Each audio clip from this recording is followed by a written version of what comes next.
Bueno, pues vamos a comenzar definiendo algunos conceptos que son clave para entender este tipo de financiamiento y vamos a comenzar definiendo lo que es el financiamiento externo y el financiamiento externo se refiere a todos aquellos recursos monetarios que una empresa va a obtener fuera de su propio dinero, fuera del dinero de la empresa.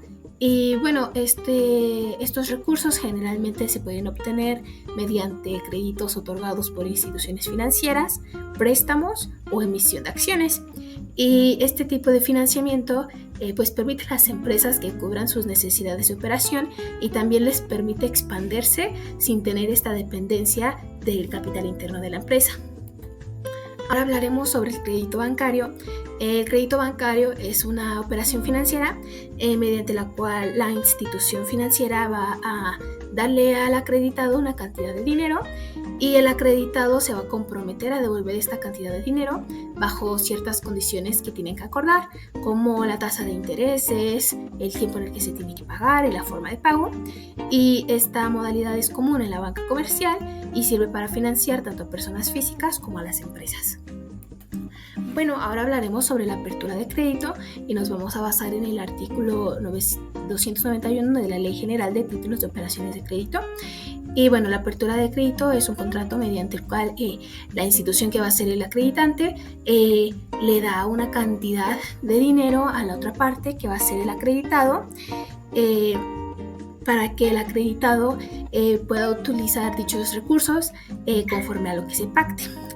El acreditado se obliga a devolver las cantidades de dinero,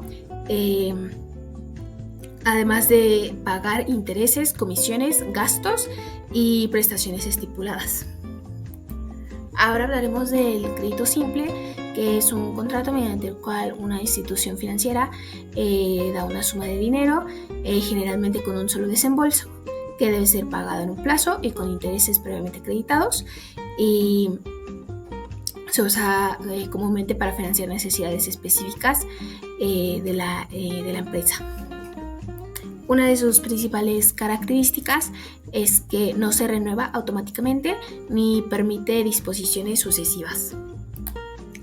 El crédito refaccionario, por otra parte, es un contrato mediante el cual la institución financiera va a otorgar un financiamiento y este se obliga a destinar este recurso a la adquisición de bienes, servicios u obras materiales que vayan a fomentar directamente la actividad productiva de la empresa. Y se utiliza específicamente para inversiones como maquinaria, cultivos, ganado, mejora en las instalaciones agrícola e industrial. Y también puede destinarse al pago de adeudos fiscales o deudas relacionadas con la operación de la empresa, siempre que se justifique su vinculación con la explotación y hayan ocurrido en el año previo a la firma del contrato. Ahora hablaremos del crédito de habilitación y avío. El crédito de habilitación o avío es un contrato donde otra vez la institución financiera le va a dar recursos al acreditado y este la debe destinar exclusivamente a la adquisición de materias primas, materiales y al pago de salarios, jornales y otros gastos directos necesarios para la operación y explotación de su empresa. Este tipo de crédito está garantizado por los bienes adquiridos con el mismo, así como por los productos o frutos que den a partir de este crédito. Y por último hablaremos del crédito corriente, donde es un contrato de cuenta corriente y va a ser un acuerdo de ambas partes. Ambas partes van a registrar en una cuenta común las remesas, créditos u operaciones que se realicen entre ellas, anotando cada movimiento como partida de cargo o abono. A lo largo de la vigencia del contrato no se exige un pago individual de cada transacción, sino que cuando cierre la cuenta, el saldo resultante va a ser una deuda exigible y disponible, salvo pacto en contrario. También se incluyen en la cuenta las comisiones y gastos relacionados con las operaciones efectuadas. El marco legal que ocuparemos para esta investigación será la Ley General de Títulos de Crédito y Operaciones de Crédito, específicamente en el capítulo 4 llamado de los créditos. Este capítulo se divide por secciones, las cuales son De la apertura de crédito, siendo la sección primera desde el artículo 291 hasta el 301. De la cuenta corriente, siendo la sección segunda desde el artículo 302 hasta el 310. De las cartas de crédito, siendo sección tercera desde el artículo 311 hasta el 316. Del crédito confirmado, siendo la sección cuarta desde el artículo 317 hasta el 320. De los créditos de habilitación o avío y de los refaccionarios, siendo la sección quinta desde el artículo 321 hasta el 333. De la prenda, siendo la sección sexta desde el artículo 334 hasta el 345, y de la prenda sin transmisión de posesión, siendo la sección séptima desde el artículo 346 hasta el 380, aunque para esa investigación solo se ocupará la sección primera, la segunda y la quinta. Pasemos a los elementos personales en los créditos bancarios. En los créditos bancarios intervienen varias personas, pero principalmente el acreditante y el acreditado. Además, pueden participar terceros como el fiador y el avalista para garantizar el cumplimiento de la obligación. Vamos a ver cada uno de ellos. El acreditante o acreedor, según la Ley General de Títulos y Operaciones de Crédito en el artículo 291, estipula que el acreditante se obliga a poner una suma de dinero a disposición del acreditado, quedando obligado el acreditado a restituir al acreditante las sumas de que disponga y a pagarle los intereses, prestaciones, gastos y comisiones que se estipulen. El acreditante, que normalmente es un banco, pone el dinero según los artículos 291, 293 y 294. Tiene la facultad de fijar límites si no están estipulados y también puede modificar o terminar el contrato si lo notifica. Si se obliga a intervenir en pagarés o letras, el acreditado puede anticipar los fondos. También tiene derechos sobre cómo se documenta la deuda y cuándo se debe restituir. Pasando al acreditado o deudor, es la persona física o moral a quien el acreditado pone a disposición una suma de dinero o se obliga a realizar determinadas operaciones a su favor, bajo las condiciones pactadas en el contrato de apertura de crédito. Su papel no se limita a ser beneficiario del crédito, sino que también adquiere obligaciones jurídicas específicas frente al acreditante.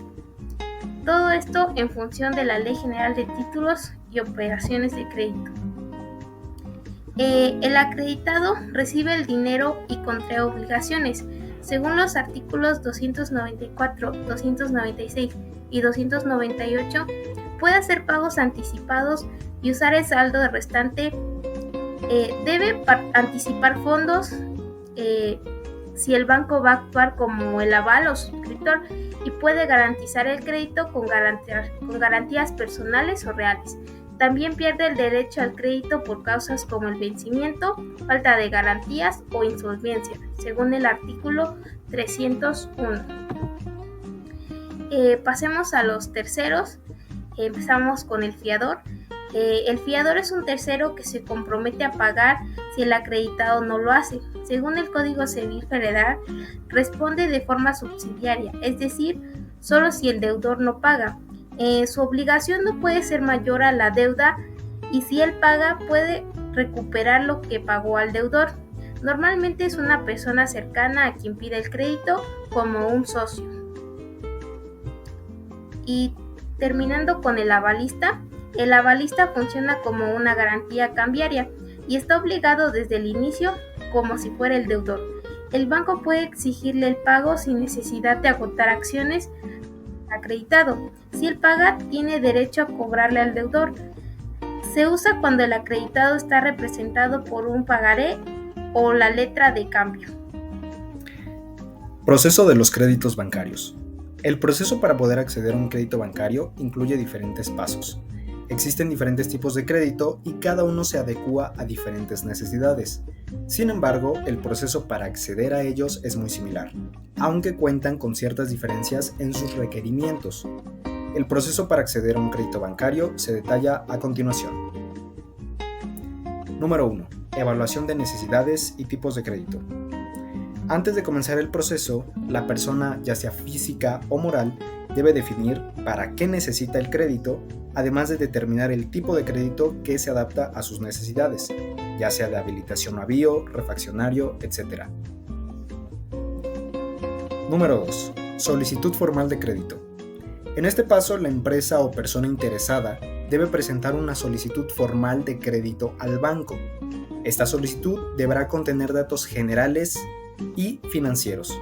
Los documentos que se requieren para esta etapa son los siguientes: comprobante de domicilio fiscal, RFC de la empresa, estados financieros de por lo menos los últimos 2 años, declaraciones fiscales anuales y mensuales, estados de cuenta bancarios recientes, plan de negocio o proyecto en caso de créditos para inversión y buró de crédito o autorización para consultarlo. Un formato de solicitud de crédito bancario puede verse de la siguiente manera.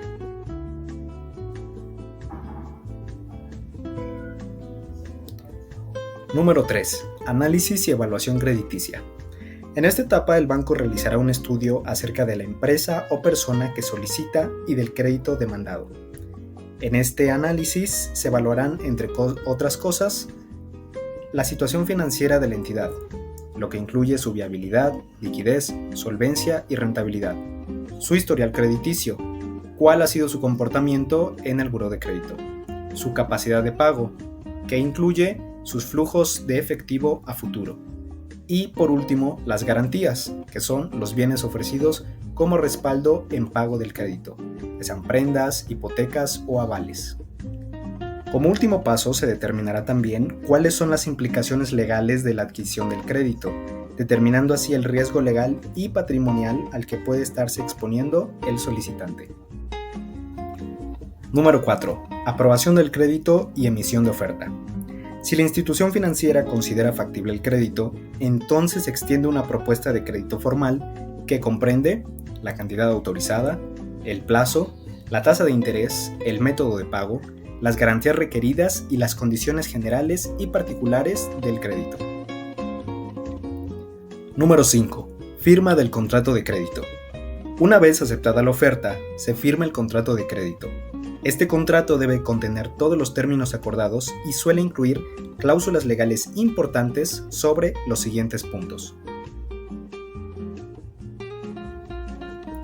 Un ejemplo de un contrato de un crédito bancario puede verse de la siguiente manera. Número 6.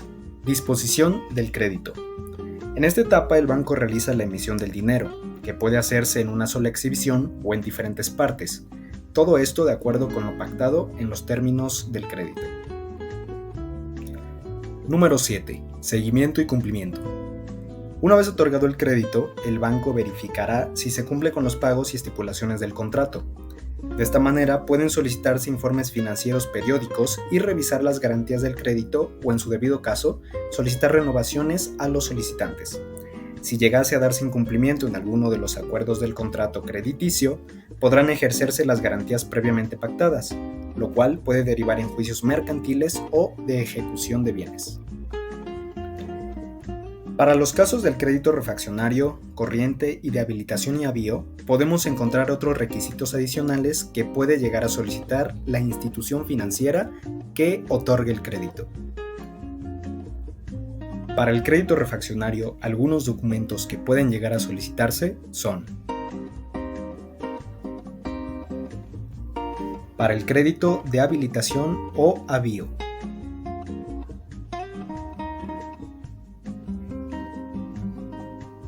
y finalmente para el crédito corriente.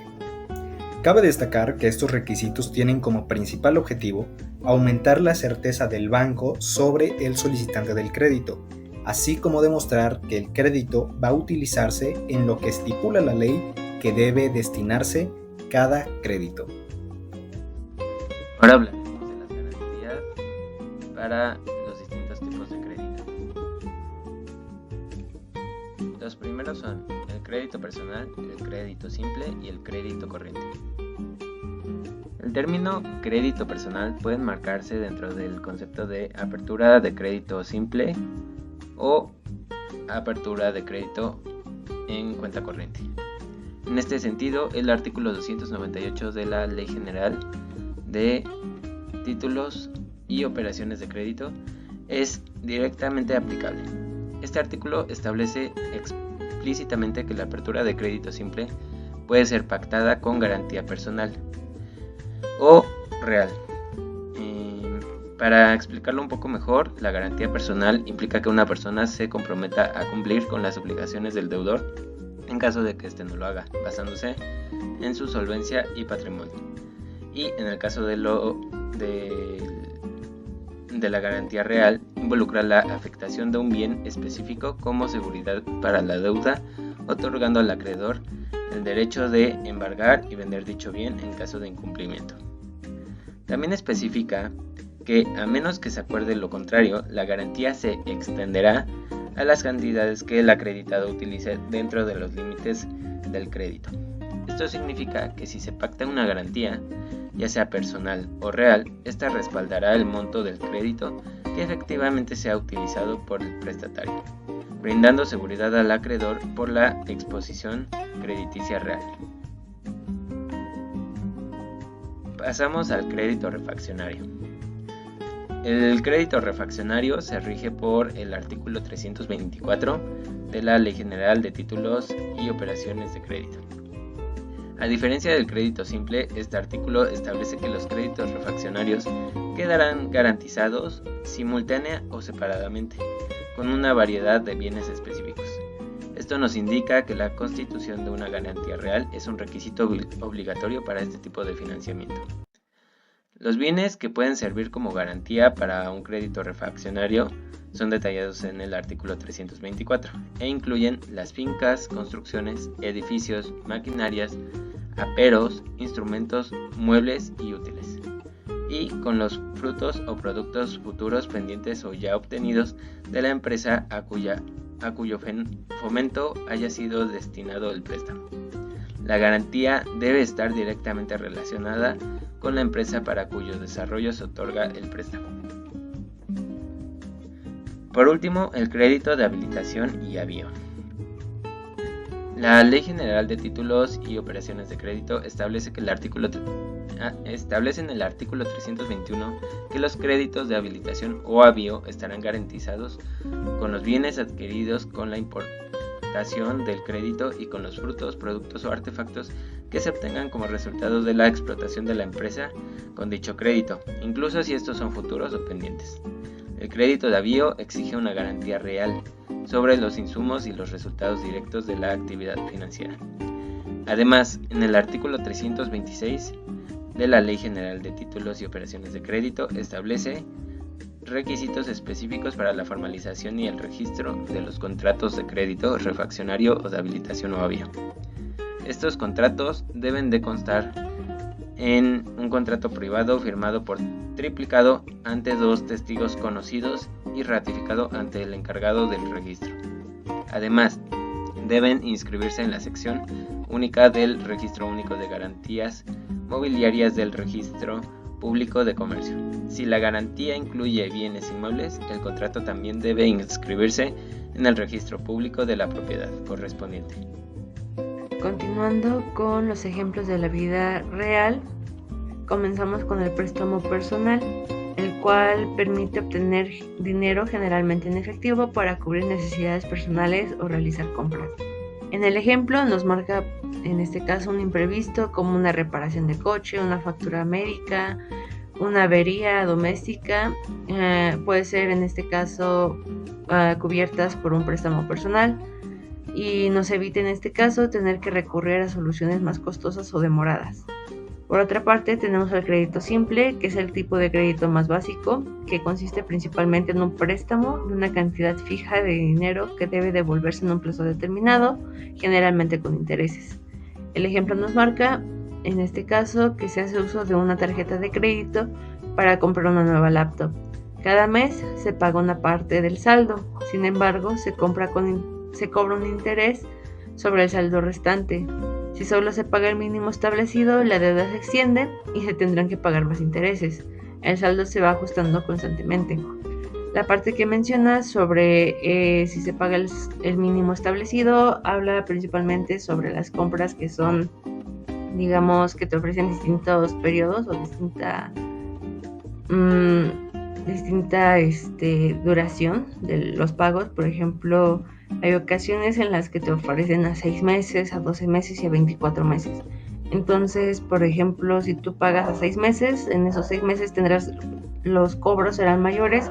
Sin embargo, en 6 meses ya te habrás terminado de pagar tu deuda, perdón. Por otra parte, si eliges la opción de 24 meses, el cobro será menor. Sin embargo, la duración pues ya se extenderá a lo que anteriormente podría haber sido 6 meses, pasará a ser pues prácticamente 2 años. Otro crédito que se menciona es el crédito refaccionario, el cual es usado para la renovación o reemplazo de un bien ya existente y es pagado en cuotas y usualmente se utiliza para adquirir bienes de consumo duradero, los cuales principalmente están relacionados con la producción, ya sea de bienes o servicios.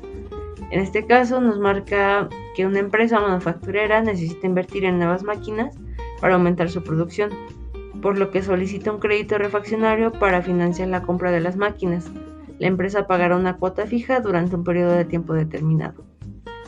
Ahora bien, tenemos también el crédito de habilitación o ABIO, que es otorgado para financiar gastos relacionados. Igual puede ser para la producción o el trabajo o algunas otras actividades que estén relacionadas como por ejemplo el pago a los trabajadores o otras actividades. Acá en este caso, también se ocupa generalmente para actividades comerciales, agrícolas o similares. En este caso se tiene el ejemplo de un pescador solicita un préstamo para comprar equipo de pesca nuevo. El banco le otorga el préstamo y el pescador se compromete a pagar el préstamo con lo que venda de su próxima pesca. Finalmente, tenemos el crédito corriente o el crédito cuenta corriente, el cual se caracteriza por ser una línea de crédito disponible para el prestatario a la que se puede acceder de forma repetida hasta un límite determinado. El prestatario va pagando según se utiliza el dinero y puede volver a utilizarse. O sea, en este caso, digamos que el banco le otorga en este caso una cuenta corriente, acá como dice, a un pequeño restaurante que obtiene tal préstamo para cubrir sus gastos mensuales como los ingredientes, salarios, renta y demás, y se va pagando en cuotas mensuales durante un año. Este préstamo, digamos que el banco le da un crédito de 200,000 pesos y lo que hace el restaurante es que puede tomar de esa cantidad lo que necesite. Si por ejemplo durante cierto periodo ocupó solamente 50,000 o 10,000, eso es solamente lo que se le cobrará, por decirlo.